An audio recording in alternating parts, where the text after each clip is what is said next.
கடவுள்கள் தங்கள் மத சடல்கள் அனைத்தையும் இங்கு நிகழ்த்தினர். இங்குதான் தெய்வீக படைப்பாளர் வேதங்களை பாடினார். சூரியன் அந்த புனித பாடலை பாடுபவர்களுக்கு காயத்ரியை பசலித்ததை பற்றியும் எதிர்வேதங்களை யாஜ்ஞவல்யருக்கு வழங்குவதை பற்றியும் அவர் பேசினார்கள். பழங்கால கதைகளை நினைவு கூர்ந்த போது கலவரின் கண்கள் வியப்புடன் விரிந்தன. இங்குதான் சூரர்களால் புனிதப்படுத்தப்பட்ட சோமா சாறு முதலில் பலியிடப்பட்டது என்று அவர் கூறினார்.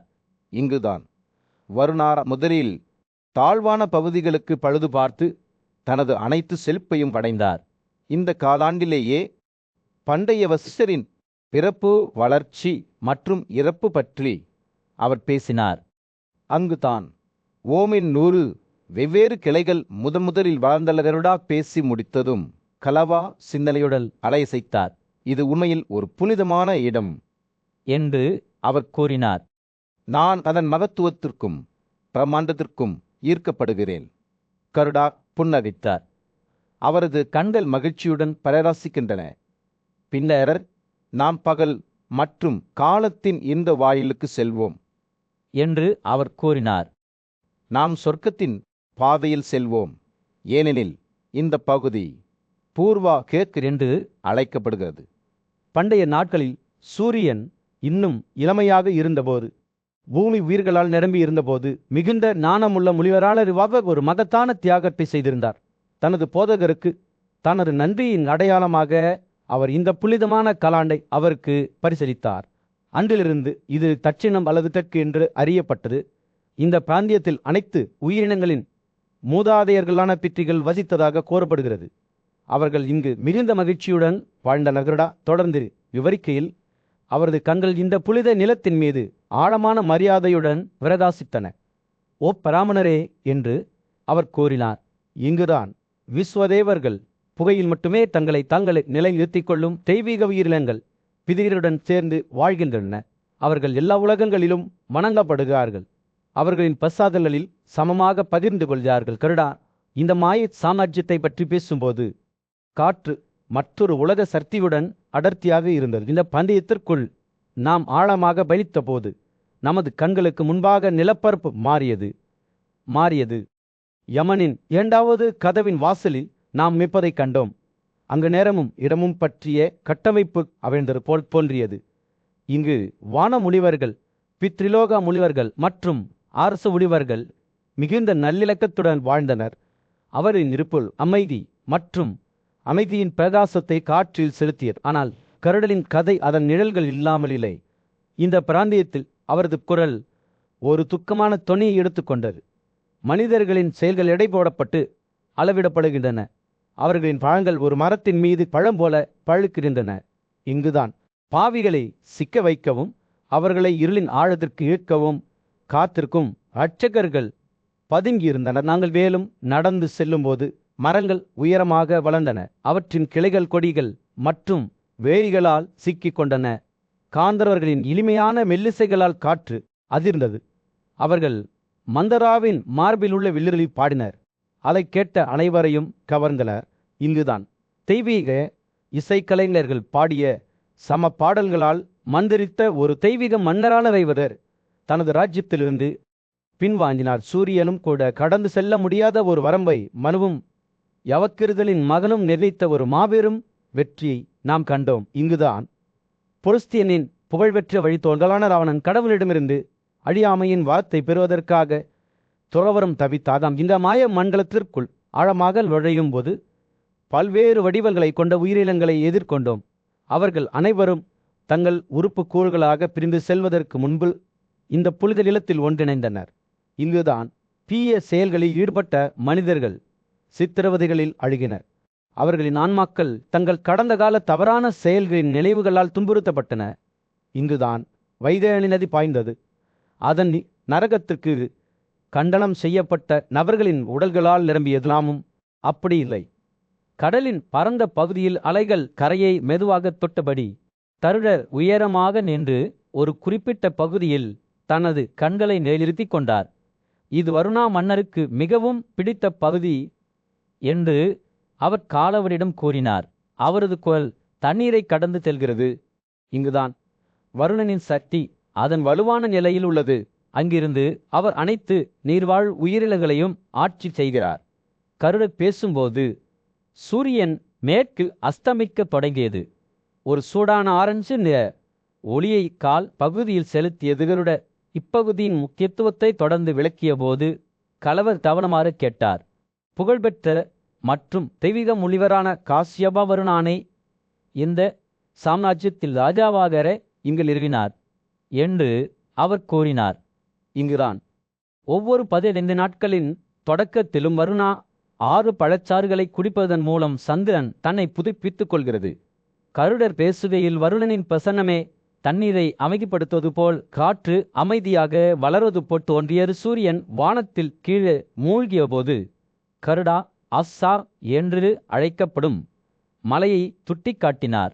இது பகலுக்கும் இரவுக்கும் இடையிலான எல்லையை குறிக்கிறது. இங்குதான் மாலை அந்தி தொடங்குகிறது என்று அவர் கூறினார்.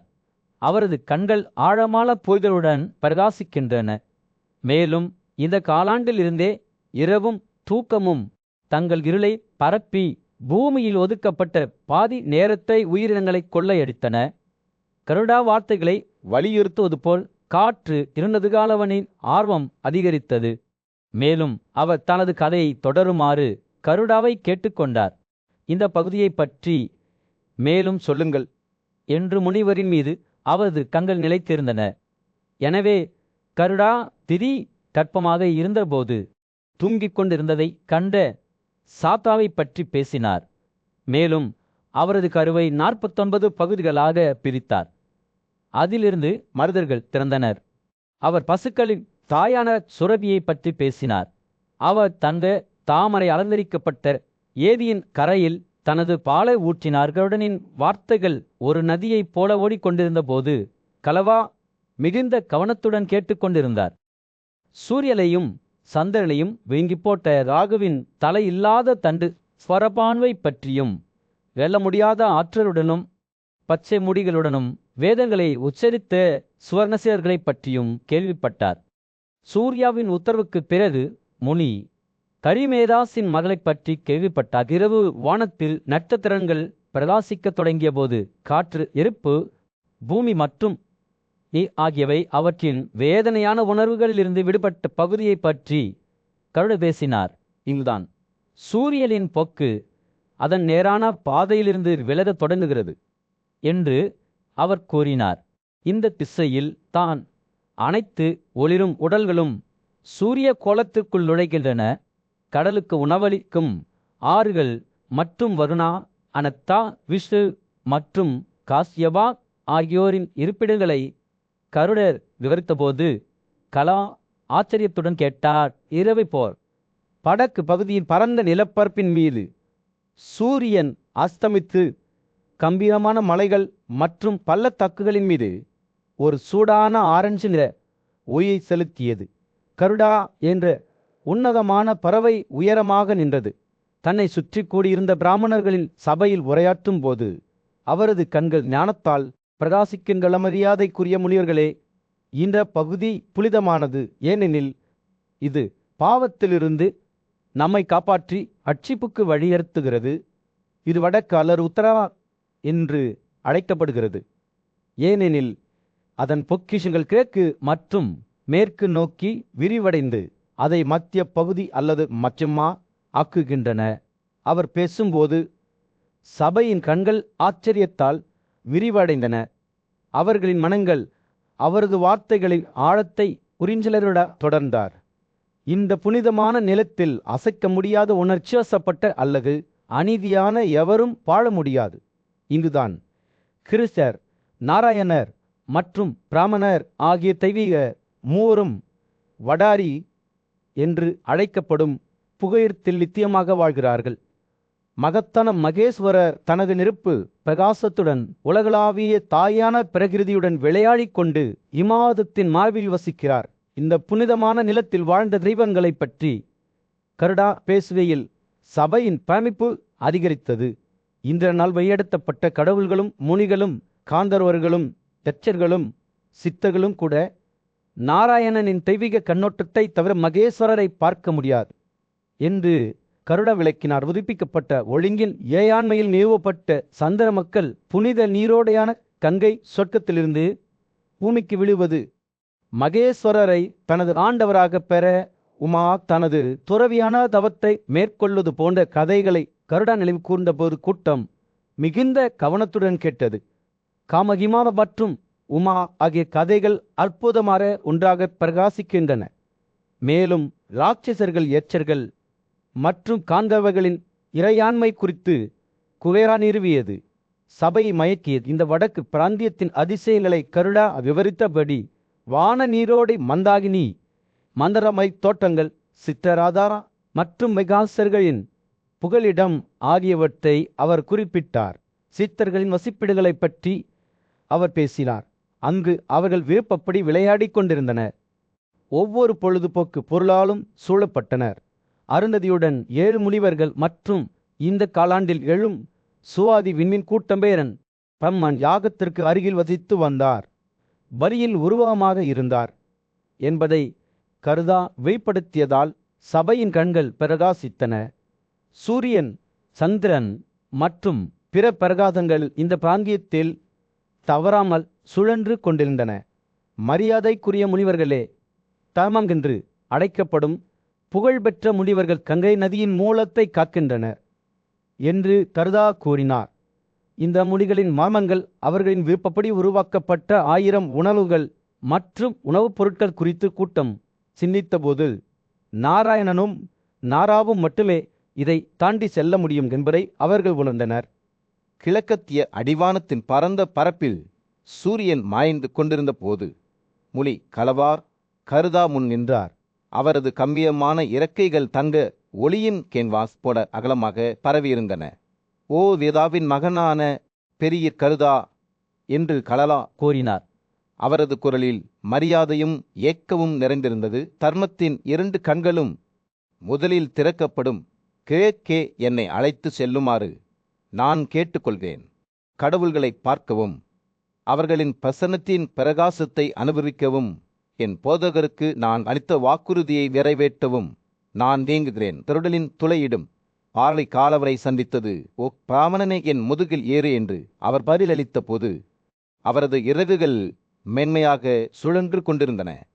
எனவே கருடலின் பின்புறத்தில் சவாரி செய்த கலவா அவரது இறகுகளின் அரவணைப்பையும் தொலைதூர நிலங்களின் நறுமணத்தை சுமந்து செல்லும் மென்மையான காற்றையும் உணர்ந்தார். அவை வானத்தில் பறக்கும்போது கலவனின் தலைமுடியில் காற்று வீசியது. மேலும் அவரது இதயம் ஆச்சரியத்தால் வீங்குவதை அவர் உணர்ந்தாயே. கருடா என்று கேலவா கூறினார். உன் அழகு சூரியனைப் போன்றது. உன் வேகம் பூமியையே உலுக்கி மலைகள், காடுகள், பெருங்கடல்களை இழுத்து செல்லும் ஒரு புயல். நான் மீன்கள், ஆம்புகள், உருளைகள் ஆகியவற்றை பார்க்கிறேன். அவற்றின் முகங்கள் உங்கள் இயற்கைகளின் சக்தி வாய்ந்த இயக்கத்தால் காற்றில் வீசப்படுவதால் வேதனையால் சிதைந்துள்ளன. கருடாவின் பிரகாசமான வடிவத்தை பார்த்தபோது கேலவாவின் குரல் பிரமிப்புடன் நடுங்கியது. ஆனால் பயணம் தொடரும்போது கணவரின் உச்சாரம் பதற்றத்திற்கு வழிவகுத்தது. வேகம் இடைவிடாமல் இருந்தது. மேலும் அவர் தனது சொந்த உயிர் சக்தி குறைந்து வருவதை உணர்ந்தார். கருடனை விரதாவின் அன்பான மகனே என்று ஆர்க்கத்தினார். தயவு செய்து மெதுவாக இருங்கள். நான் ஒரு தாழ்மையான பிராமணன். இந்த வேகம் எனக்கு தாங்க முடியாத அளவுக்கு பெரியது. ஆனால் கருடர் வெறுமனே சிரித்தார். தூரத்தில் இடி போன்ற அவரது குரல்களவா, உன்னிடம் சிறிதளவே ஞானம் இருக்கிறது என்று புன்னரையுடன் கூறினார். நீ உன் வாழ்க்கையை முடித்துக் கொள்ள விரும்புகிறாய். இல்லை, இறப்பு. கடவுளே, நீ ஏன் இதற்கு முன்பு உன் நோக்கத்தை எனக்கு தெரிவிக்கவில்லை? விஷபா என்று அழைக்கப்படும் இந்த மலையில் சிறிது நேரம் ஓய்வெடுக்கப் போகிறேன். நான் உன்னுடன் திரும்பி வருவேன். அதனால் நீ விரும்பிய அனைத்தையும் நிறைவேற்ற முடியும். எனவே கருதா இடதுபுறமாக வைந்து கால்வாவை கரையை நோக்கி வழிநடத்தும் போது அவரது இறக்கைகள் சீராக துடிக்கின்றன. அவர்கள் மலையின் சரிவில் இறங்கும்போது பூக்கும் மலர்களின் வாசனையுடன் காற்று அடர்த்தியாக வளர்ந்தது. சூரியன் வானத்தில் கீழே மூழ்கி நிலப்பரப்பின் மீது ஒரு சுடான அரசு நிற ஒளி வீசியது. கருடாவின் முதுகிலிருந்து கவா இறங்கினார். அவர்களுக்கு முன்னால் உள்ள அமைதியான காட்சியை பார்க்கும்போது அவர் மீது ஒரு நிம்மதி கழுவப்படுவதை உணர்ந்தாகி, அன்புள்ள கருதா நன்றி நிறைந்த குரலில் அவர் கூறினார். என் உயிரை காப்பாற்றியதற்காக நான் உங்களுக்கு நன்றி செலுத்த கடமைப்பட்டிருக்கிறேன். நான் என் போதகருக்கு அளித்த வாக்குறுதியை நிறைவேற்றுவேன். மேலும் நாம் ஒன்றாக கடவுள்களை தேடுவோம். ஒரு கோடை நாளின் கடுமையான வெப்பத்தில் நார்க ரிஷபாவின் கம்பீரமான சிகரத்துக்கு சென்றார். அங்கு கலவா மற்றும் கருதா என்ற 2 பயணிகள் ஆன்மீக அறிவொளியை தேடி வந்தனர். அவர்கள் மேலே ஏறும் போது தீவிரமான துறவி தவத்தில் ஈடுபட்டிருந்த சாண்டில் என்ற பிராமண பெண்ணை கண்டனர். அவரது சுய ஒழுக்கம் மற்றும் பக்தியின் பார்வை இருவருக்கும் இடையே ஒரு நாட்டத்தை தாக்கியது. மேலும் அவர்கள் இருவரும் மரியாதையுடன் தலைவணங்கி மிகுந்த நேர்மையுடன் அவளை வணங்கினர். சாண்டிலி அவர்களின் சைகையால் மகிழ்ச்சி அடைந்தார். அவர்களை அன்புடன் வரவேற்றார். அவர்களுக்கு தரையில் இருக்கைகளை வழங்கினார். அவர்கள் அமர்ந்தபோது சமைத்த உணவை அவர்களுக்கு வழங்கினார். அதில் பங்கேற்பதற்கு முன்பு அவர்கள் புனித மந்திரங்களை பயன்படுத்தி கடவுள்களுக்கு அர்ப்பணித்தனர். திருப்தி அடைந்த அவர்கள் தரையில் படுத்து கொண்டனர். ஆழ்ந்த தூக்கத்தால் மட்டுமே சமாளிக்க முடிந்தது. சூரியன் அஸ்தமிக்க தொடங்கிய போது தூக்கத்தில் இருந்த கருட திடீரென்று தனது உடலில் ஒரு அசாதாரண உணர்வை உணர்ந்தார். அவர் கீழே பார்த்தபோது அவரது அற்புதமான இறக்கைகள் விழுந்ததைக் கண்டு அதிர்ச்சி அடைந்தார். அவரது ஒரு காலத்தில் வலுவான கைகால்கள் இப்போது ஒரு மான்ச பந்தை போல இருந்தன. அவரது தலை மற்றும் கால்கள் மட்டுமே அப்படியே இருந்தன. கருடரிடம் திடீர் மாற்றம் குறித்து கேட்டபோது கலவரின் கண்கள் கவலையில் விரிவடைந்தன. உங்களுக்கு என்ன நேர்ந்தது? கவா கேட்டார். நீங்கள் ஏதேனும் தீய எண்ணங்களை வைத்திருக்கிறீர்களா? அல்லது ஏதேனும் பாவ செயலை செய்திருக்கிறீர்களா? இது ஒரு அற்பமான பாவமாக இருக்க முடியாது. ஏனென்றால் உங்கள் நிலை மிகவும் மோசமானது. கருட வெட்கத்துடன் உதவியற்றவனாகவும் தன்னை பார்த்தார். கனத்த இதயத்துடன் அவர் உண்மையை வெளிப்படுத்தினார். சாண்டில் என்ற இந்த பெண்ணை மகாதேவர் விஷ்ணு நல்லொழுக்கம் மற்றும் தியாகத்தின் உருவகத்திற்கு அழைத்து செல்வது பற்றிய எண்ணத்தை நான் அனுபவித்தேன். அவள் அவர்களிடையே வாழ வேண்டும் என்று நான் விரும்பினேன். ஆனால் அது சரியல்ல என்பதை இப்போது நான் உணர்கிறேன். கருடல் சாண்டிலியிடம் மன்னிப்பு கேட்டபோது அவரது வாக்குமூலத்தின் இடைக்காற்றில் தொங்கிக் கொண்டிருந்தது. அவள் கவனமாக கேட்டாள். அவளுடைய வெளிப்பாடு ஆச்சரியம் மற்றும் புரிதலின் கலவையாகும். அவளுடைய குரலில் இரக்கத்துடன் அவர் சொன்னாள், பறவைகளின் இளவரசனை பயப்படாதே. உங்கள் இறக்கைகளை மீண்டும் துவக்குங்கள். உங்கள் அச்சங்களை தள்ளிவிடுங்கள். நான் அவமதிப்பை மன்னிக்கவில்லை, ஏனென்றால் அது ஒருவரை ஆனந்தமான பகுதிகளிலிருந்து விலக்குகிறது.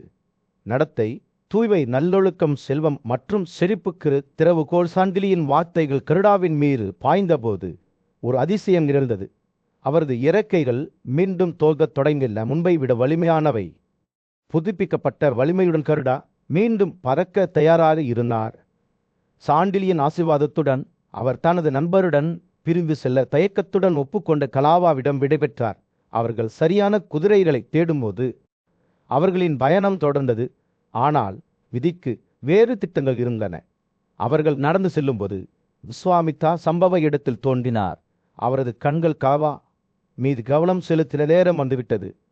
நீங்கள் உங்கள் வாக்குறுதியை நிறைவேற்றவும், நீங்கள் என்னுடன் பகிர்ந்து கொள்ள சபதம் செய்த செல்வத்தை எனக்கு வழங்கவும் அது என்னவென்று எனக்கு தெரியவில்லை என்று அவர் கோரினார். ஒரு பாழடைந்த நிலத்தின் கடுமையான வெப்பத்தில் புகழ்பெற்ற பிராமணரான கலவா விரக்தியுடனும் சோர்வுடனும் அமர்ந்திருந்தார். ஒரு காலத்தில் அறிவின் நெருப்பால் பிரகாசித்த அவரது கண்கள் இப்போது அவரது துக்கத்தின் எடையை மங்களாக பிரதிபலித்தன. ஞானியான முனிவரான நாரதர் இதயத்தில் ஏக்கத்துடன் அவரை அணுகினார். அன்புள்ள கலவா, உனக்கு என்ன தொந்தரவு என்று நாரதர் கேட்டார். அவரது குரல் கோடை காற்றைப் போல மென்மையாக இருந்தது. கலதி கட்டான நிலையை பற்றி கூறும்போது கலவனின் உதடுகள் நடுங்கின. நான் ஒரு காலத்தில் மாபெரும் விஸ்வாமித்திரரின் சீடராக இருந்தேன் என்று அவர் தொடங்கினார். பல 1000 ஆண்டுகளாக நான் அவரது வழிகாட்டுதலின் கீழ் படித்தேன். ஒரு வறண்ட பயணியைப் போல ஞானக்கோப்பையிலிருந்து குடித்தேன். கலவனின் கண்கள் கண்ணியால் நிரம்பின. அவர் தொடர்ந்தார். ஆனால் என் போதகர் என்னை வெளியேறுமாறு கட்டளையிட்டபோது, எங்கள் நீண்ட சங்கத்திற்கு நான் என்ன கட்டணம் செலுத்த வேண்டும் என்று அவரிடம் கேட்டேன். விஸ்வாமித்ராவின் பதிலை காலவா நினைவு கூர்ந்தபோது நாரதர் கவனமாக கேட்டார். எனது வளங்கள் குறைவாக உள்ளன என்று முனிவர் கூறினார். ஆனால் நீங்கள் உங்கள் நன்றியின் அடையாளமாக ஏதாவது கொடுக்க விரும்பினால் சந்திர பிரகாசத்துடன் கூடிய 8 வெள்ளை குதிரைகளையும் ஒவ்வொன்றிலும் ஒரு கருப்பு காதையும் எனக்கு கொடுங்கள். காலவனின் இதயத்தை துளைக்கும் வார்த்தைகள் 1000 ஊசிகளைப் போல இருந்தன. விஸ்வாமித்ராவின் கட்டளையை நிறைவேற்ற இயலாமையை பற்றி கூறும்போது கலவரின் குரல் உடைந்தது. ஓ நாரதரே, நான் உங்களிடம் வந்துள்ளேன். ஏனென்றால் சந்திர பந்தயத்தில் பிறந்த ஒரு ராஜா மட்டுமே இப்போது எனக்கு உதவ முடியும் என்று எனக்கு தெரியும். நாரதர் புரிந்து கொண்டு தலையசைத்து உரையாடலை ஆர்வத்துடன் கவனித்து கம்பீரமான சிறகுகள் கொண்ட கருதானை அறிமுகப்படுத்தினார். போன்றாக அவர்கள் நபிஷலின் மகன் யயாதி மன்னரின் தலைநகரான பிரதிஸ்தனாவை நோக்கி புறப்பட்டனர். அவரது அபரிமிதமான செல்வம் மற்றும் வலிமைக்கு பெயர் பெற்ற மன்னர் அவர்களை விருந்தோம்பலுடன் வரவேற்றார். அவர்கள் ஒரு அற்புதமான மரத்தின் நிழலில் அமர்ந்தபோது கருதா அவர்களின் கதையை சொல்லத் தொடங்கினார். இந்த பிராமணர் கலவார் பல ஆண்டுகளாக எனது நண்பராக இருந்து வருகிறார் என்று அவர் கூறினார். அவர் விஸ்வாமித்ராவின் சீடராக இருந்தார். ஆனால் இப்போது அவர் தனது போதகரின் கட்டளையை நிறைவேற்ற உங்கள் உதவியை நாடுகிறார்கள. காலவ மற்றும் விஸ்வாமித்திரரின் கதையை நினைவு கூர்ந்தபோது மன்னர் யயாதி கவனமாக கேட்டார். அவரது முகம் இரக்கமும் ஆர்வமும் கலந்தர் கலவையாக இருந்தது. கருட பேசி முடித்ததும் மன்னர் அவர்களின் கோரிக்கையை தெரிவிக்க சொன்னார். கருடா, ஓ நகுஷாலின் மகனே, நாங்கள் விரும்புவதை நீ எங்களுக்கு தருவாய் என்ற நம்பிக்கையில் நாங்கள் உங்களிடம் வருகிறோம். சந்திர ஒளியுடன் 800 வெள்ளை குதிரைகளும் ஒவ்வொன்றிலும் ஒரு கருப்பு காதும் எங்களுக்கு தேவை என்று கூறினார். கோரிக்கையின் அளவை கருத்தில் கொண்டு ராஜாவின் கண்கள் விரிந்தன. நாரதர் தனது குரலில் உறுதியுடன் முன்னேறினார். ஆச முனிவரே, உங்களிடமிருந்து இந்த பரிசை ஏற்றுக்கொண்டு விஸ்வாமித்திரருக்கு கொடுத்த கடனை காலாவால் திருப்பி செலுத்தவும் தனது துறவி தவத்தை தொடரவும் முடியும்.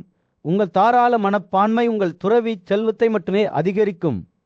பண்டைய இந்தியாவில் சூரிய வம்சத்தை சேர்ந்த புகழ்பெற்ற ஆட்சியாளரால் யயாதி மல்லரின் முன் நாரதர் என்ற கம்பீரமான உருவம் நின்றது. சூரியனை போன்ற பொன்னான வார்த்தைகளுடன் நாரத ராஜாவிடம் உண்மையாக பேசினார்.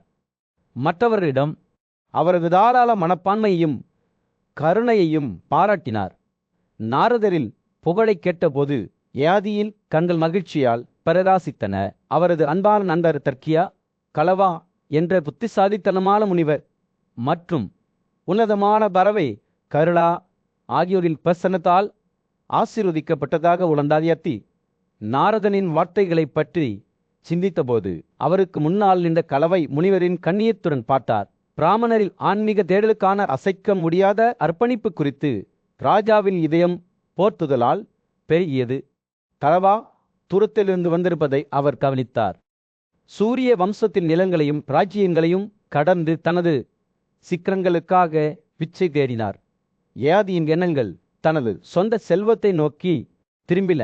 இது காலப்போக்கில் கணிசமாக குறைந்துவிட்டது.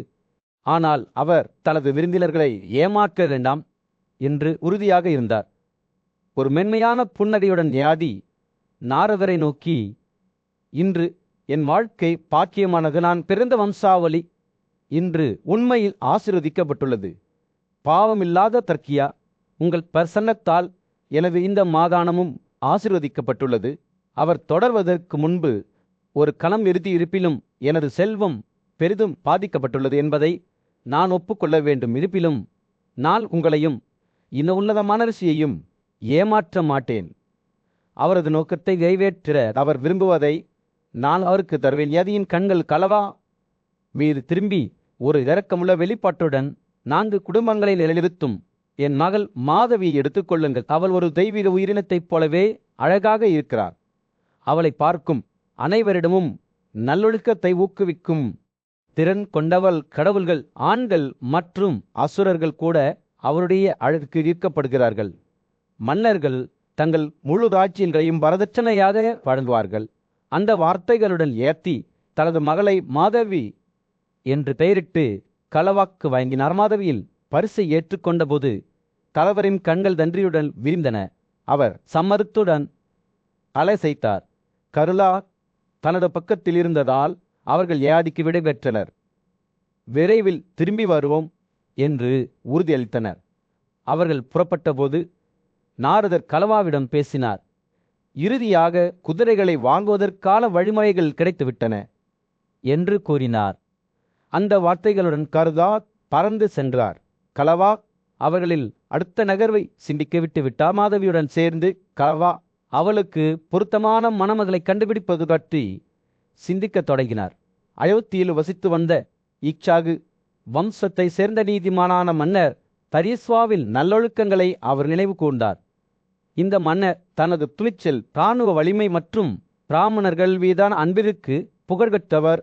சந்ததியினரை விரும்பிய அவர் உலகமான சிக்கனங்களில் ஈடுபட்ட அமைதியான பக்தியுடன் வாழ்ந்தார்கள். அவர் மன்னர் தரியஸ்வாவின் மாபெரும் அரசவையில் ஒரு புத்திசாலித்தனமான மற்றும் நியாயமான மன்னர்.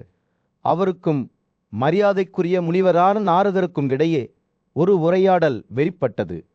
ராஜாவின் கண்கள் ஒரு மகளுக்கான ஏக்கத்தால் நிரம்பியிருந்தன.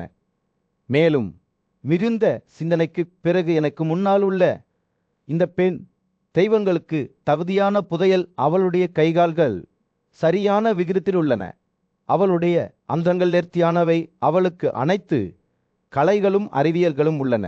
அவள் பல குழந்தைகளையும் பெற்றெடுக்கப் போகிறாள். ஒருவேளை அவர்களில் ஒரு பேரரசர் கூட இருக்கலாம்.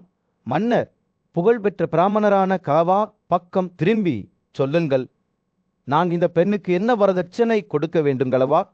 தனது கூர்மையான நுண்ணறிவுடன் பதிலளித்தார். ஒரு நல்ல நிலத்தில் பிறந்த அவளுக்கு 800 குதிரைகளை கொடுங்கள். சந்தேக வெண்மை மற்றும் ஒரு காது. இரவை போல கருப்பு நிறத்தில் இருக்கும் இந்த நல்ல பெண் பின்னர் உங்கள் மகன்களின் தாயாக மாறும். நெருப்பு குச்சி தீப்பிழம்புகளை பெறுவதைப் போலவே ஒரு மகனை பெறுவதற்கான எதிர்பார்ப்பைக் கண்டு ராஜாவின் இதயம் மகிழ்ச்சியால் பெருகியது. ஆனால் அவரது காமமும் அவரது தீர்ப்பை மறைத்தது. மாதவிக்கு ஒரே ஒரு குழந்தையை பெற அனுமதி வழங்குமாறு கலவா கேட்டுக்கொண்டார். அந்த பெண் குரல் இசையைப் போல இருந்தது. ஒவ்வொரு பிரசவத்திற்கு பிறகும் நான் எனது கன்னித்தன்மையை மீண்டும் பெறுவேன் என்று ஒரு புத்திசாலி முனிவர் எனக்கு ஒரு வரம் கொடுத்தார். அவரது சிறந்த குதிரைகளை ஈடாக ஏற்றுக்கொண்டு இந்த ராஜாவிடம் என்னை விட்டு விடுங்கள். இந்த வழியில் நீங்கள் 4 மன்னர்களிடமிருந்து 80 குதிரைகளை சேகரித்து 4 மரங்களை பெறலாம். காலவா அந்த பெண்ணின் வார்த்தைகளை சிந்தித்து பின்னர் ராஜாவை நோக்கி திரும்பினார். ஓ பெரிய ராஜாவே, மாதவியை நான் குடியேற்றிய வரதட்சணையின் 4இல் ஒரு பகுதியாக ஏற்றுக்கொள். அவளுக்கு ஒரே ஒரு மகனை பெருங்கன் மகன் வேண்டும் என்ற ஆசையால் கண்மூடித்தனமாக இருந்த மன்னர் கலவனின் யோசனைக்கு சம்மதித்தார். அவர் மாதவியை தனது காவலில் எடுத்து உரிய நேரத்தில் வாசுமனாஸ் என்று அழைக்கப்படும் ஒரு குழந்தையை பெற்றெடுத்தார். இளம் இளவரசர் பூமியில் உள்ள அனைத்து பணக்கார மன்னர்களையும் விட பணக்காரராக வளர்ந்தார். வாசுக்களில் ஒருவரைப் போலவே இருந்தார். அவர் ஒரு சிறந்த மன்னராகவும் செல்வத்தை வளருபவராகவும். ஆனால் சிறிது நேரம் கழிந்ததும் கலாவன் மாதவியுடன் அரசன் ஹரிஸ்வாவில் அரசவைக்கு திரும்பி வந்தான். ராஜாவே, உமக்கு ஒரு மகன் பிறந்தான் என்று புன்னகையுடன் சொன்னான். உண்மையில் இந்த குழந்தை சூரியனைப் போல பிரகாசிக்கிறது. இப்போது நான் மற்றொரு ராஜாவிடமிருந்து பிச்சை எடுக்கும் நேரம் வந்துவிட்டது. மன்னர் தனது வாக்குறுதியையும் கலானிடம் இன்னும் கடன் பெற்றிருந்த 600 குதிரைகளின் சமநிலையையும் இழிவு கூர்ந்து மாதவியை பிராமணரிடம் திருப்பி அனுப்பினார். கனத்த இதயத்துடன் பெண் தனது செழிப்பை கைவிட்டு மீண்டும் ஒரு கன்னி பெண் ஆனால் அவள் பயணத்தில் கலாவாவை பின்தொடர்ந்தபோது அவர் இரக்கத்துடன் அவளிடம் திரும்பி குதிரைகள் உன்னுடன் இருக்கட்டும் என்று கூறினார். இந்த ஜோடி மாதவியுடன் அவரது புதிய வடிவத்தில் மன்னர் திவோசாவின் அரசவையை நோக்கி புறப்பட்டது. அவர்கள் ஒன்றாக பிச்சை கேட்டு ஒரு பாதையை உருவாக்குவார்கள். பசுமையான மற்றும் துடிப்பான காட்டில் ஒரு புத்திசாலி மற்றும் மரியாதைக்குரிய முனிவரான நாரதர் புகழ்பெற்ற பிராமணரான கலவா அருகில் நின்றார். அவர்கள் பல நாட்களாக பயணம் செய்து கலவா கோரிக்கையை வழங்க தயாராக இருக்கும் ஒரு புகழ்பெற்ற ராஜாவை தேடினர். அவர்களின் தேடலின் நோக்கம் வேறு யாரும் அல்ல, காசிகளில் ஆட்சியாளரான திவோசாவை தவிர அவரது மகத்தான வலிமை மற்றும் நல்லொழுக்கத்திற்கு தொலைதூரத்தில் அறியப்பட்டது. கலவா ஒரு அழகான பெண் மாதவியை அணுகி மென்மையான குரலில் பேசத் தொடங்கினார். மாதவி, அன்பே என்று அவர் கூறினார், நாங்கள் நீதிமானும் உன்னதமான ஆட்சியாளருமான மன்னர் திவோசாவை சந்திக்கப் போகிறோம். அவர் பீம்சேனாவின் மகன் மற்றும் பெரும் சக்தியை கொண்டவர். பயப்பட வேண்டாம், மெதுவாக என்னை பின்தொடரவும் துக்கப்பட வேண்டாம். நாரத சம்மதத்துடன் தலையசைத்தார். அவரது கண்கள் ஞானத்தால் பிரகாசிக்கின்றன. அவர்கள் பயணித்த போது மூவரும் இறுதியாக காஸ் ராஜ்யத்தை அடைந்தனர். மன்னர் திவோசா அவர்களே உரிய விருந்தம்பருடன் வரவேற்றார். கலாவாவையும் மாதவியையும் தனது அரண்மனைக்கு வரவேற்றார். பின்னர் பிராமணர் ராஜாவை ஒரு வரத்தை வழங்குமாறு வற்புறுத்தத் தொடங்கினார். அவர் மாதவிக்கு ஒரு குழந்தையை பெறலாம். மன்னர் திவோசன் கவனமாக கேட்டான். அவரது முகம் ஆர்வத்துடன் பிரகாசித்தது. உங்கள் கோரிக்கையை நான் கேள்விப்பட்டேன், அதை வழங்க நான் தயாராக இருக்கிறேன் என்று அவர் கூறினார். உண்மையில் இந்த கன்னிப்பெண்ணின் மீது ஒரு குழந்தையை வைப்பது எனக்கு ஒரு கௌரவமாக இருக்கும் என்று அவர் கலவா பக்கம் திரும்பி, எனது செல்வம் பரேஸ்வ மன்னரின் செல்வத்தை போன்றது. நான் உங்களுக்கு ஒரு அரச மகனை கொடுத்தேன்.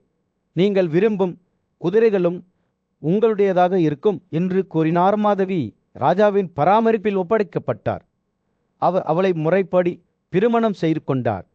சூரியன் மற்றும் பிரபாவதி, அக்னி மற்றும் ஸ்வாடா வாசவா மற்றும் சச்சி ஆகிய தெய்வீக உயிரினங்களுடன் போட்டியிடும் மகிழ்ச்சியுடன் இந்த ஜோடி ஒன்றாக விளையாடியது. அந்த தெய்வீக ஜோடிகள் அனைத்தும் மன்னர் திவோசாவும் அவரது மணமகளும் பின்பற்றியதாக தெரிகிறது. காலப்போக்கில் மாதவிக்கு பெதகனா என்ற மகன் பிறந்தான். குறிப்பிட்ட நேரம் வந்ததும் கலாவன் அரண்மனைக்கு திரும்பி வந்து ராஜாவிடமிருந்து தனக்கு கிடைத்த குதிரைகளுக்கு மாதவியை திருப்பி தருமாறு வேண்டிக் கொண்டான். தனது வார்த்தைக்கு கட்டுப்பட்டு சத்தியத்தில் அர்ப்பணிப்புடன் இருந்த மன்னர் திவோசா பிராமணரின் கோரிக்கையை ஏற்றுக்கொண்டு மாதவியை தனது முன்னாள் பாதுகாவலரிடம் திருப்பி அனுப்பினார். இவ்வாறு நல்லொழுக்கமுள்ள மன்னர் தனது வாக்குறுதியை நிறைவேற்றினார். மேலும் காசில் உன்னதமான ஆட்சியாளரால் அவர்களுக்கு கட்டப்பட்ட கருணைக்கு அவர்களின் இறைகள் நன்றியுடன் மாதவியுடன் கலவா தனது பக்கத்திலேயே புறப்பட்டார். தொலைதூர நாட்டில் புகழ்பெற்ற மாதவி தனது அசைக்க முடியாத அர்ப்பணிப்புக்கு ஒரு சான்றாக நின்றார். அவர் ஒரு வாக்குறுதியை அளித்திருந்தார். அதை அவர் காப்பாற்றுவதில் உறுதியாக இருந்தார். அது தனக்கு இருந்த செழிப்பை கைவிடுவதாக இருந்தாலும் கூட பத்தியல்லைந்த இதயத்துடன் அவர் மதிப்பிற்குரிய பிராமண கலவரின் அடிச்சூடுகளை பின்பற்றினார். தனது சொந்த குறிக்கோள்களை அடைவதற்கான மனநிலையுடன் கலவா அடுத்து என்ன நடவடிக்கை எடுக்க வேண்டும் என்று சிந்தித்தார். அவர் விரைவாக செயல்பட வேண்டும் என்று அவருக்கு தெரியும். எனவே அவர் போஜாஸ் நகரத்துக்கு சென்றார். அங்கு மன்னர் உசினாரா ஒப்பிட முடியாத வலிமையுடன் ஆட்சி செய்தார். ராஜாவின் முன் வந்தவுடன் கலவா அவரை ராஜ்யத்தின் தலைவிதியை மாற்றும் வார்த்தைகளால் உரையாற்றினார். மாட்சிமை பொருந்தியவரே, இந்த கன்னிப்பெண் உங்களுக்கு 2 அரச மரங்களை பெற்றெடுப்பார் என்று கலவா கூறினார். அவளிடமிருந்து பிறந்த குழந்தைகளுடன் நீங்கள் இந்த உலகிலும் மறுமையிலும் மகத்துவத்தை பெறுவீர்கள். உங்கள் நன்றியின் அடையாளமாக 400 குதிரைகளை நான் கேட்கிறேன். ஒவ்வொன்றும் இரவு வானத்தைப் போல கருப்பு நிறத்தில் உள்ளன. இந்த குதிரைகள் எனக்கானவை அல்ல, ஆனால் என் போதகருக்கானவை. நீங்கள் என் நிபந்தனைகளை ஏற்றுக்கொண்டால் தயக்கமின்றி அவ்வாறு செய்யுங்கள். கலவாவின் வார்த்தைகள் நம்பிக்கையுடன் இருந்தன. அவரது கண்களுள் நெருப்பால் எய்யும் மன்னர் உசினாரா காலவனின் யோசனையை கவனமாக கேட்டு பிராமணரின் நிபந்தனைகளை ஏற்றுக்கொள்வதில் உள்ள நன்மைகள் மற்றும் தீமைகளை அவரது இதயம் எடை போட்டது. ஒரு கணம் சிந்தித்த பிறகு அவர் பதிலளித்தார், ஓ களவா, உங்கள் வார்த்தைகளை நான் கேள்விப்பட்டேன். நீங்கள் கட்டளையிடுவதை செய்ய என் இதயம் திரும்புகிறது. ஆனால் உச்ச தளபதி அனைவரின் மீதும் ஆதிக்கம் செலுத்துகிறார். உங்கள் விளக்கத்திற்கு பொருந்தக்கூடிய 200 குதிரைகள் மட்டுமே என்னிடம் உள்ளன. ஆனால் எனது நன்றியின் அடையாளமாக அவற்றை வழங்க நான் தயாராக இருக்கிறேன். சினாராவின் பதிலுக்கு களவா புரிந்து கொண்டார். அவர் ஒப்புக்கொண்டார். மாட்சிமை பொருந்தியவரே, நீங்கள் கொடுக்க விரும்புவதை விட அதிகமாக நான் உங்களுக்கு அழுத்தம் கொடுக்க மாட்டேன். ஆனால் இதை அறிந்து கொள்ளுங்கள், குழந்தை இல்லாதவர்கள் மரணத்துக்கு பிறகு பெரிதும் ஆதிக்கப்படுவார்கள். இந்த கன்னிப்பெண்ணிடமிருந்து பிறக்கும் சந்ததியினருடன் நீங்கள் அந்த விதியிலிருந்து காப்பாற்றப்படுவீர்கள். களவாவின் வார்த்தைகளை சிந்திக்கும்போது ராஜாவின் வெளிப்பாடு சிந்தனையுடன் மாறிய திசையான நேரத்தில் மாதவி மன்னர் உஜினாராவிடம் ஆஜர்படுத்தப்பட்டார். அவர் அவளை திறந்த கைகளுடன் வரவேற்றார். ஒரு நீதிமானாக அவர் மலைகளின் மிக அழகான பள்ளத்தாக்குகள் மற்றும் பள்ளத்தாக்குகளில் கன்னியாஸ்திரியுடன் விளையாடுவதன் மூலம் தனது நல்ல செயல்களின் பலனை அனுபவிக்கத் தொடங்கினார். பறவைகளின் இனிமையான பாடல்களால் காற்று நிரம்பியது. அவை கைகோர்த்து நடந்து செல்லும்போது மெல்லிய இலைகளால் சூழப்பட்ட நபர்வன்கள் கடந்து செல்ல செல்ல உசினாரா மன்னருக்கு ஒரு மகன் பிறந்தார். அவர் காலை சூரியனைப் போல பிரகாசித்தார். அவர் பின்னர் ஒரு சிறந்த மன்னராக ஆனார். சிவி என்ற பெயரில் கொண்டாடப்பட்டார். இந்த குழந்தையின் பிறப்பு ராஜ்யத்திற்கு ஒரு புதிய சகாப்தத்தை குறித்தது. இதன் விளைவாக களவா மகிழ்ச்சி அடைந்தார். பிராமணரின் வீட்டிற்கு திரும்பினார். ஆண்டுகள் சென்றன. மன்னர் உசினாராவின் மகன் ஒரு சக்தி வாய்ந்த ஆட்சியாளராக வளர்ந்தார். ஒரு தொலைதூர நாட்டில் ஞானமுள்ள முனிவரான நாரதர் மகிழ்ச்சியுடன் ஒளிரும் வினாத்தானின் மகன் கலாவை பார்த்தார். நல்ல அதிர்ஷ்டத்தால் நான் உன்னை வெற்றிகரமாக பார்க்கிறேன் என்று களவா நாரதரை நோக்கி கூறினார். அவர் கண்ட மகிழ்ச்சியால் ஆனால் தனது பயணம் இன்னும் முடிவடையவில்லை என்று களவா அறிந்திருக்கவில்லை. அவர் நாரதருடன் உரையாடும் போது கடுதா என்ற கம்பீரமான பகவை கீழே உதித்து சில குழப்பமான செய்திகளை பகிர்ந்து கொண்டது. களவனின் பணியின் 4 ஒரு பகுதி முடிவடையவில்லை. அவர் இன்னும் 200 குதிரைகளை பெற வேண்டும் என்பதை உணர்ந்ததால் களவாவில் இதயம் மூழ்கியது. கருடர் காலவனின் மன உளைச்சலை உணர்ந்து பண்டைய காலத்திலிருந்து ஒரு கதையை நெசவு செய்ய தொடங்கினார். விச்சிகா ஒரு பெரிய முனிவர் ஒரு முறை தனது மனைவிக்காக காதியின் மகளான சதவதியை நாடினார் என்று கருடா கூறினார். அவரது குரல் வரலாற்றின் நிலையை கொண்டுள்ளது. விச்சிகா நிலக்கரி போன்ற ஒரு காது, கருப்பு நிறத்தில் 1000 குதிரைகளை கோரியிருந்தார். அதற்கு ஈடாக அவர் அவற்றை காதியிடம் கொடுத்தார். இந்த குதிரைகள் இப்போது 3 மன்னர்களின் வசல் இருந்தன. அவர்கள் அவற்றை பிராமணர்களிடமிருந்து வாங்கினர். ஆனால் விதி வேறு திட்டல்களை வைத்திருந்தது. ஒரு ஆற்றின் மீது கொண்டு செல்லப்பட்ட போது 400 குதிரைகள் விதஸ்தாவால் அடித்து செல்லப்பட்டன. கருடலின் வார்த்தைகள் கரவரின் இதயத்தில் ஆழமாக வெட்டப்பட்டன. உங்களுடையது அல்ல என்பதை நீங்கள் ஒருபோதும் பெற முடியாது. இந்த வார்த்தைகள் இன்னும் மனதில் எதிரொலிக்கும் நிலையில் களவா நாரதரை நோக்கி திரும்பி வழிகாட்டுதலை கேட்டார். எனவே ஒரு புதிய நோக்கத்துடன் களவா தனக்கு முன்பு கிடைத்த கன்னி மாதவியை 200 குதிரைகளுக்கு சமமானதாக விஸ்வாமித்தாவுக்கு வழங்கப்பட்டார். அவர்கள் விஸ்வாமித்திரரின் வசிப்பிடத்திற்கு வந்தபோது களவா வெறுமையுடன் 600 குதிரைகளை வழங்கி மாதவியை அறிமுகப்படுத்தினார். அவர் தன்னிடமிருந்து ஒரு பரிசு என்று விளக்கினார். இந்த பெண் அவச முனிவர்களால் 3 நல்ல மகன்களை பெற்றெடுத்துள்ளார் என்று அவர் கூறினார். அவர் இன்னும் ஒரு மகனை பெற்றெடுக்கட்டும், இதனால் எங்கள் கடனை பூர்த்தி செய்யுங்கள். விஸ்வாமித்திராவில் கண்கள் பிரகாசம் அடைந்தன. அவர் அழகான கன்னிப்பெண்ணை பார்த்தபோது அவரது இதயத்தில் நன்றியுடன் களவாரின் வாய்ப்பை ஏற்றுக்கொண்டார். மாதவி தனது பராமரிப்பில் இருந்தபோது விஸ்வாமித்திரருக்கு அஷ்டகல் என்ற மகன் பிறந்தான். குழந்தை பிறந்த உடனேயே மகாமுனிவர் அவருக்கு 600 குதிரைகளை பரிசாக வழங்கி நல்லொழுக்கம் மற்றும் விலாபம் ஆகிய 2ஐயும் அழைத்தார். அஸ்தகன் தனது தாயுடன் சோழ சாம்ராஜ்யத்தைப் போல பிரகாசிக்கும் ஒரு நகரத்திற்கு புறப்பட்டார். இதற்கிடையில் விஸ்வாமித்தா தனது கடமையை நிறைவேற்றி மாதவியை கலவலில் பராமரிப்புக்கு திருப்பி அனுப்பினார். அவர்கள் ஒருவருக்கொருவர் விடைபெறும்போது கலவா மாதவியை அவரது மகன்களுக்காக பாராட்டினார். அவர்கள் தங்கள் தந்தையை மட்டுமல்ல 4 மன்னர்களையும் கடனிலிருந்து காப்பாற்றினர். நன்றியுள்ள இதயத்துடன் கலவா கருடாவை பணிநீக்கம் செய்து கன்னிப்பெண்ணை தனது தந்தையிடம் திருப்பினார். ஒரு தொலைதூர நாட்டில் ராஜாவாகிய யயாதி ஆசையால் உந்தப்பட்டு தனது மகளை சுயமரத்தில் அப்புறப்படுத்த முயன்றார். அவர் மாதவியுடன் மலர்களால் அலங்கரிக்கப்பட்ட ஒரு தேரில் ஏறி புனிதமான ஆசிரமத்தை நோக்கி சென்றார். அங்கு கங்கை மற்றும் யமுனை ஆறுகள் சங்கமிப்போது ஒரு அமைதியான புகலிடத்தை உருவாக்கியது. நாதர்கள், எச்சர்கள், மனிதர்கள், காந்தர்வர்கள், விலங்குகள், பறவைகள், மலைகள், மரங்கள் மற்றும் காடுகளில் வசிப்பவர்கள் கூட்டத்திற்குள் நுழைந்தபோது பூக்கும் மரங்களில் இனிமையான வாசனையால் காற்று நிரம்பியது. மாதவிக்கு பொருத்தமான கணவரை தேர்ந்தெடுப்பதைக் காண அனைவரும் குடிலர்களாக தொடங்கிய போது பெண்ணின் அழகு ஒரு பிரகாசமான சூரியனைப் போல பிரகாசித்தது. அசைக்க முடியாத பார்வையுடன் கூடியிருந்த மணமகன்களை சுற்றி பார்த்தார். அவர்களில் பிரம்மாண்டத்தையோ செல்வத்தையோ அவருடைய இதயம் அசைக்கவில்லை. சேற்று நீரால் படப்படாமல் பூக்கும் தாமரை மலரைப் போல மாதவி அவர்களில் யாரையும் தனது எஜமானராக தேர்ந்தெடுக்கவில்லை. அதற்கு பதிலாக கூட்டத்தின் மத்தியில் உயரமாகவும் அமைதியாகவும் நிற்கும் காட்டை நோக்கி திரும்பினார்.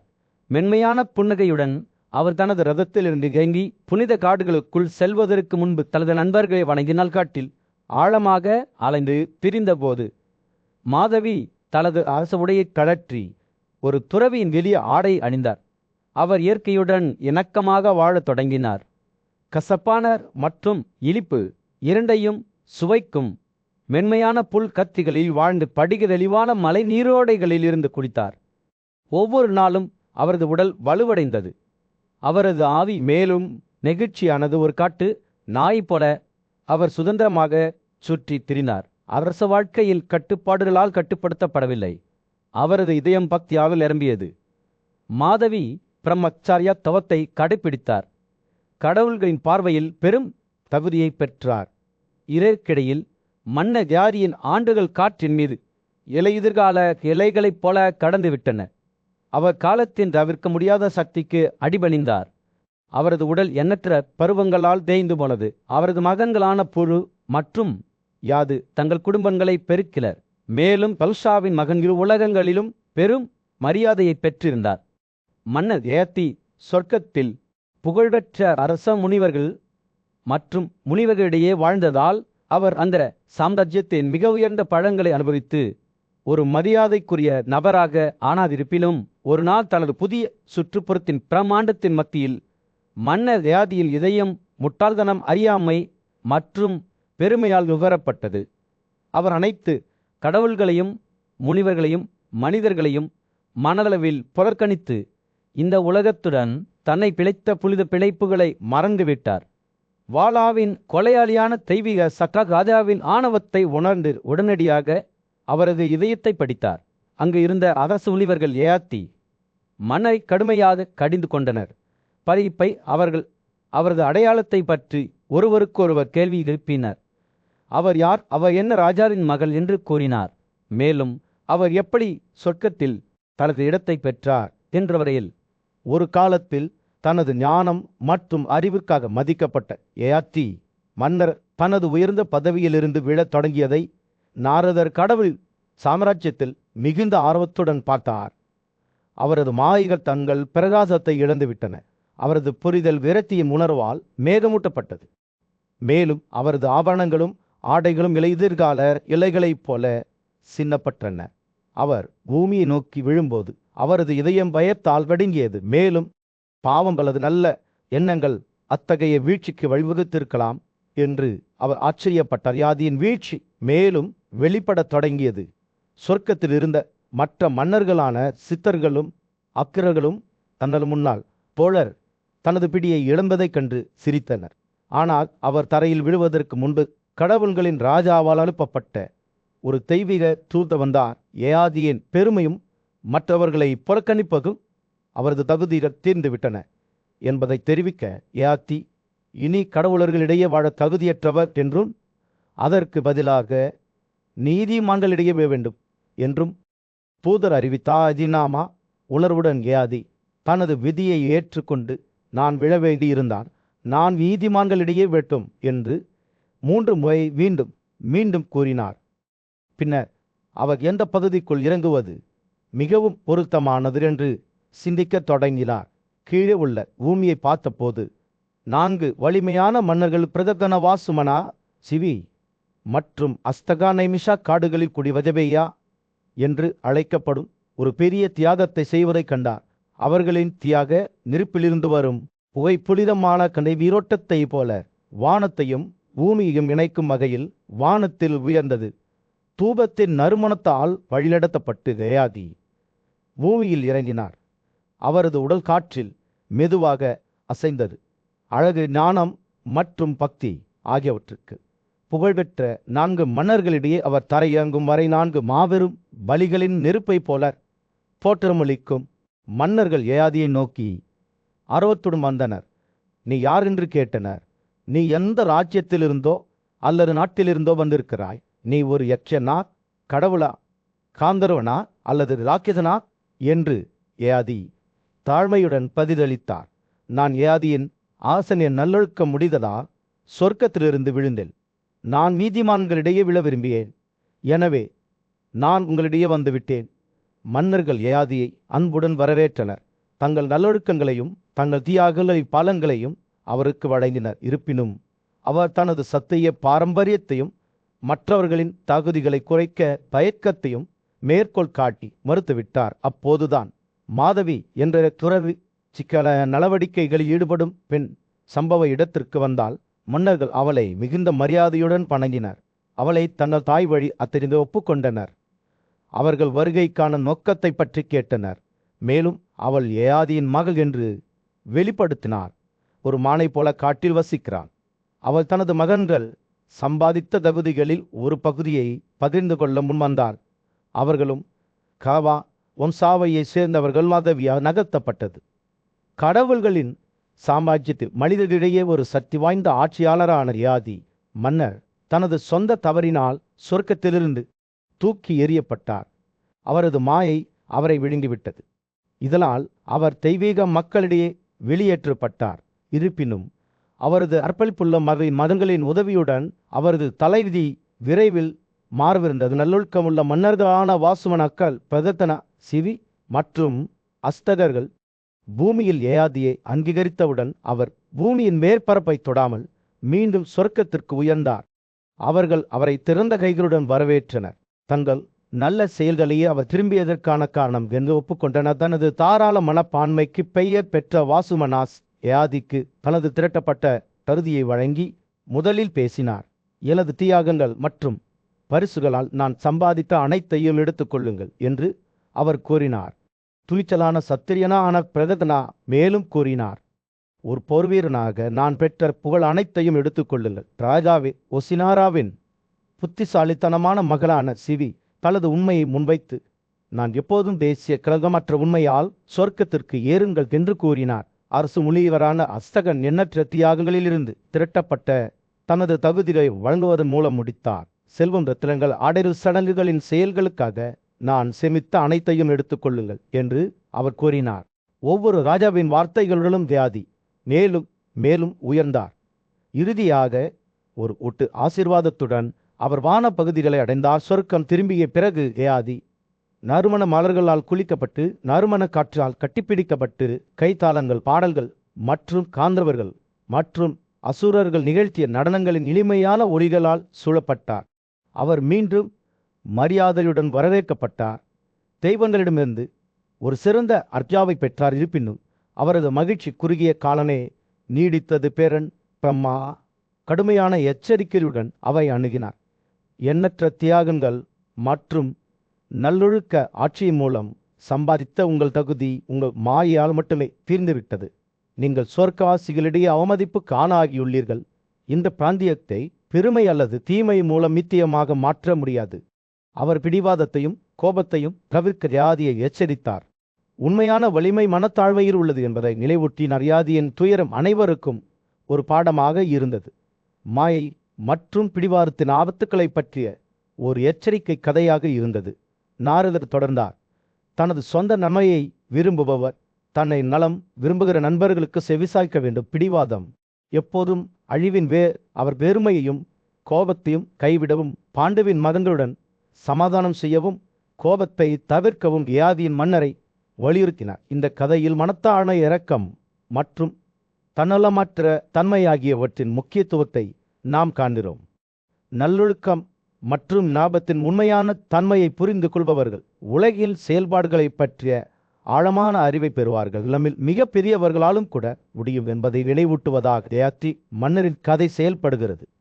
ஹஸ்தினபுரத்தின் பிரமாண்டமான அரங்குகளில் மன்னர் திருதராஷ்டிர சிந்தனையில் அமர்ந்திருந்தார். அவரது எண்ணங்கள் ஞானியும் புலிதருமான முனிவரான நாரதரின் வார்த்தைகளால் புரிதப்பட்டன. மன்னரின் கண்கள் சரியானதை செய்ய வேண்டும் என்ற ஆழ்ந்த ஏக்கத்தால் நிரம்பின. ஆனால் அவர் அதை செய்ய சத்தியற்றவராக உணர்ந்தார். தனது தந்தையின் கொந்தளிப்பை உணர்ந்த இளவரசர் துரியோதனன் அறைக்குள் நுழைந்தார். அவரது முகம் ஒரு மொட்டுத்தனமாக மாறியது. திருதராஷ்டிரரின் வார்த்தைகள் ஒரு ஒப்புதல் வாக்குமூலம் போல் விழுந்தன. எனது விருப்பம் துல்லியமாக உள்ளது. நாரதர் சொர்க்கத்திற்கு என்ன வழிவகுக்கிறது, உலகிற்கு என்ன நன்மை, நல்லொழுக்கம் என்ன என்பதை எனக்கு சொன்னார். ஆனால் நான் சுதந்திரமாக இல்லை. என் மகன் துரியோதனன் எனக்கு விருப்பமானதை ஒருபோதும் செய்யவில்லை. திருதராஷ்டிரர் அவருக்கு முன் நின்ற விருசியின் இனத்தை சேர்ந்த வலிமையான ஆயுதம் ஏந்திய கிருஷ்ணரிடம் திரும்பினார். கிருஷ்ணரே, நீங்கள் சொர்க்கத்துக்கான பாதையை எனக்கு சொன்னீர்கள். அது நம் ராஜ்யத்திற்கு அமைதியை கொண்டு வரும் என்று எனக்கு தெரியும் என்று அவர் கூறினார். ஆனால் துரியோதனன் பகுத்தறிவுக்கு செவிசாய்க்க மாட்டான். எத்தனை ஞானிகள் அவருக்கு ஆலோசனை வழங்கினாலும் சரி, ராஜாவின் கண்கள் கிருஷ்ணரிடம் கெஞ்சின. வலிமையான ஆயுதம் ஏந்திய நீ என் மகளை சரியானதை செய்ய வற்புறுத்துவாயா? துரியோதனை அணுகினார். அவரது வார்த்தைகள் இரக்கத்துடனும் அக்கறையுடனும் வழிந்தன. குருக்களில் சிறந்தவரான துரியோதனே, நான் குறிப்பாக உங்கள் நலனுக்காகவும் உங்களை பின்பற்றுபவர்களின் நலனுக்காகவும் பேசும் இந்த வார்த்தைகளை கேளுங்கள். அவர்களில் மூதாதையர்களின் ஞானத்தை பற்றியும் அவர்கள் மரபுரிமையாக பெற்ற உன்னத குலங்களை பற்றியும் நியாயமாக செய்யப்படுவதன் முக்கியத்துவத்தை பற்றியும் பேசினார். ஆனால் துரியோதனின் முகம் சரிப்புத்தன்மையற்றதாக இருந்தது. கிருஷ்ணர் தனது குரலை மென்மையாகவும் உறுதியாகவும் தொடர்ந்தார். உங்கள் நடத்தை மாறுபட்டது, பாவம் மற்றும் தீய வழிகளில் விடாமுயற்சியுடன் உள்ளது. நீங்கள் இந்த பாதைகளை தவிர்த்தால் நீங்கள் உங்கள் சொந்த நன்மையை அடைவீர்கள். உங்கள் சகோதரர்கள், பின்பற்றுபவர்கள் மற்றும் ஆலோசகர்களின் பாவ செயல்கள் இருந்து தப்பிக்கலாம். நல்லொழுக்கமும் தைரியமும் கொண்ட பாண்டுவின் மகன்களுடன் சமாதானம் செய்யுமாறு அவர் துரியோதனை வலியுறுத்தினார். கிருஷ்ணரின் வார்த்தைகள் ஒரு தெளிவான படத்தை வரைந்தன. அந்த அமைதியால் முழு உலகமும் பயனடையும். நீங்கள் அடக்கத்துடன் நேசிக்கப்படுகிறீர்கள். ஒரு உன்னதமான இலக்கு பிறக்கிறீர்கள். கற்றல் மற்றும் கருணையுடன் இருங்கள். உங்கள் தந்தையின் கட்டளைகளுக்கு கீழ்ப்படியுங்கள். அதேபோல் உங்கள் தாயின் கட்டளைகளுக்கு கீழ்ப்படியுங்கள். கிம்பக பழத்தை விழுந்துவதைப் போல புத்திசாலித்தனமான ஆலோசனையின் பேரில் செயல்படாததன் விளைவுகளை பற்றி அவர் பேசினார். துரியோதனன் அசையாமல் இருந்தான். ஆனால் கிருஷ்ணர் வலியுறுத்தினார். தனது ஆபத்திற்கு மாறாக நல்ல அர்த்தமுள்ள நண்பர்களின் வார்த்தைகளை நிராகரித்து உண்மையில் மிகவும் எதிர்க்கும் வார்த்தைகளை ஏற்றுக்கொள்பவர் விரைவில் தனது எதிரிகளால் அடிமைப்படுத்தப்படுகிறார். பாவம் மற்றும் முட்டாள்தனமானவர்களிடமிருந்து பாதுகாப்பு கோரும் அபாயங்கள் குறித்து அவர் துரியோதனை எச்சரித்தார். கிருஷ்ணரின் இறுதி வார்த்தைகள் ஒரு சவால் போல காற்றில் தொங்கிக் கொண்டிருந்தன. பாரதரே, பாண்டுவின் மகன்களுடன் நீங்கள் ஒன்றுபடுவதை விட பாண்டுவின் மகன்களுடன் நீங்கள் ஒன்றுபடுவது உங்களுக்கு நல்லது.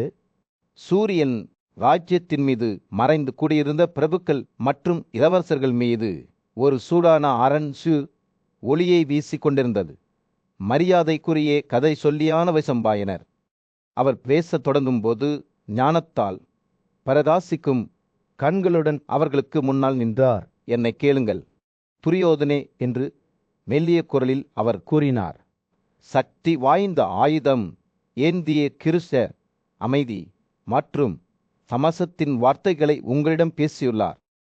உறவினர்களிடையே நல்லிணக்கத்தை ஏற்படுத்தவும் நமது ராஜ்யத்தை சிதைத்த கசப்பான சண்டையை முடிவுக்கு கொண்டு வரவும் அவர் விரும்புகிறார். துரியோதனின் முகம் கோபத்தால் இருந்தது.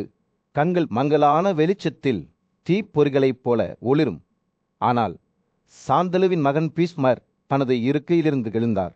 அவரது குரல் அமைதியாகவும் அதிகாரமாகவும் இருந்தது. ஓ துரியோதனே, கேசவனின் வார்த்தைகளை கேளுங்கள். அவை நல்லொழுக்கமும் லாபமும் நிறைந்தவை. நமது ராஜ்யத்திற்கு செழிப்பும் மகிழ்ச்சியும் தரும். கோபத்தின் செல்வாக்குக்கு அடிபணியாதீர்கள். மாறாக ஞானியும் உன்னதமானவருமான கிருசரின் ஆலோசனையை பின்பற்றுங்கள் என்று அவர் கூறினார். சிறந்த ஆசிரியரான துரோணரும் தனது இருக்கையிலிருந்து எழுந்தார்.